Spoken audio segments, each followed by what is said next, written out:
Chandu champion movie 14 जून 2024 को release हुई थी, जिसका director Kabir Khan and producer Sajid Nadiadwala के द्वारा बनाया गया।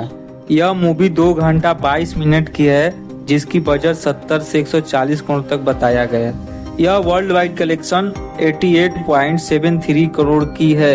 यह मूवी कोई खास कमाल नहीं कर पाई, बट इसमें जो स्टोरी है वह एक सच्ची घटना पे आधारित है जो प्रेरणादायक है। इसमें कार्तिक आर्यन भारत के पहले पैरालंपिक स्वर्ण पदक विजेता मुरलीकांत पेटकर की भूमिका निभाए हैं। एक इंटरव्यू में पूर्व क्रिकेटर वीरेंद्र सहवाग ने इस मूवी की तारीफ करते हुए कहा कि मुझे यह मूवी देखने के बाद यह एहसास हुआ कि मुरलीकांत पेटकर को स्वर्ण पदक जीतना कितना मुश्किल रहा होगा। 2017 में 75 वर्ष की मुरलीकांत पेटकर ने स्थानीय पुलिस स्टेशन पहुंचे और कहा कि वह अपने वर्ल्ड चैंपियन बनने के लिए अर्जुन पुरस्कार से सम्मानित न किए जाने के लिए भारत के राष्ट्रपति के खिलाफ शिकायत दर्ज कराना चाहता हूं। मुरलीकांत पेटकर ने कहा कि अर्जुन पुरस्कार जीतने से मेरे गांव के विकास में मदद मिलेगा। जब एक अधिकारी ने उनके बारे में पूछा तो मुरलीकांत पेटकर ने अपने जीवन की यात्रा के बारे में बताया। मुरलीकांत पेटकर का जन्म 1 नवंबर 1944 में महाराष्ट्र के छोटे से गांव इस्लामपुर में हुआ।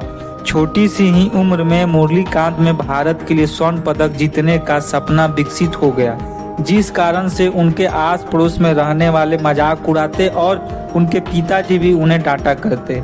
इन सभी घटनाओं के कारण मुरलीकांत घर से भाग जाते हैं और भारतीय सेना कोर ऑफ EME में शामिल हो जाते हैं, जहां उन्हें एक बॉक्सर के रूप में चुना जाता है और आगे के उन्हें ट्रेनिंग दिया जाता है। उन्हें टोक्यो में इंटरनेशनल सेवा खेलकूद में 1964 में बॉक्सर में इंडिया का प्रतिनिधित्व करने के लिए चुना जाता है, जहां वह अच्छा प्रदर्शन करते हैं, बट अंतिम दौर में हार जाते हैं क्योंकि वह विचलित हो जाते हैं और पर्याप्त ध्यान केंद्रित नहीं कर पाते।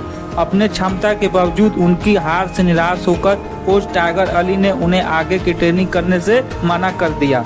मुरलीकांत पेटकर की यूनिट 1965 के दौर में भारत पाकिस्तान युद्ध में शामिल हुई, जिसमें उनके एक कैंप पर हवाई हमला होता है, जिसमें उनको गंभीर रूप से घायल पाया जाता है। उनकी रीढ़ की हड्डी में गोली लगने से वह लकवाग्रस्त हो जाते हैं।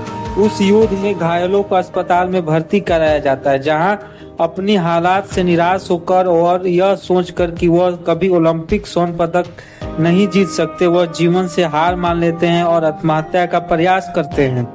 1972 में उनके पूर्व कोच टाइगर अली उनसे मिलने अस्पताल आए और उन्होंने पैरालंपिक में भाग लेने के लिए प्रेरित किया। मुरलीकांत ने कड़ी मेहनत की और 1972 के पैरालंपिक के लिए 50 मीटर फ्री स्टाइल तैराकी में भाग लिया। जब वो वहां थे तो फिलिस्तीनी आतंकवादी ने ओलंपिक पर हमला कर दिया, जिसके कारण पैरालंपिक को हिडलबर्ग में एक अलग स्थान पर शिफ्ट कर दिया गया। नए स्थान पर वह कई हिट में आगे बढ़ने में सफल रहे और अंततः एक नया विश्व रिकॉर्ड बनाते हुए स्वर्ण पदक जीते। जब यह खबर उनके गांव पहुंची तो वह एक सेलिब्रिटी बन गए और गांव वालों ने उनका धूमधाम से स्वागत किया। हल्का उनकी उपलब्धियों को वर्षों से भुला दिया गया था। पुलिस इंस्पेक्टर ने उनकी कहानी से प्रभावित हुए, बट अभी तक इसके प्रामाणिकता पर संदेह है। पुलिस इंस्पेक्टर ने उनके बारे में एक लेख लिखने के लिए पत्रकार से संपर्क करते हैं। लेख पढ़ने के साथ साथ अर्जुन पुरस्कार के लिए मुरलीकांत पेटकर का आवेदन प्राप्त करने के बाद एक वरिष्ठ सरकारी अधिकारी उनसे मिलने आते हैं, जो उन्हें बताते हैं कि अर्जुन पुरस्कार उनकी उपलब्धियों के लिए बहुत छोटा पुरस्कार है और सरकार ने उन्हें अर्जुन पुरस्कार से बढ़कर पद्मश्री देने का फैसला किया।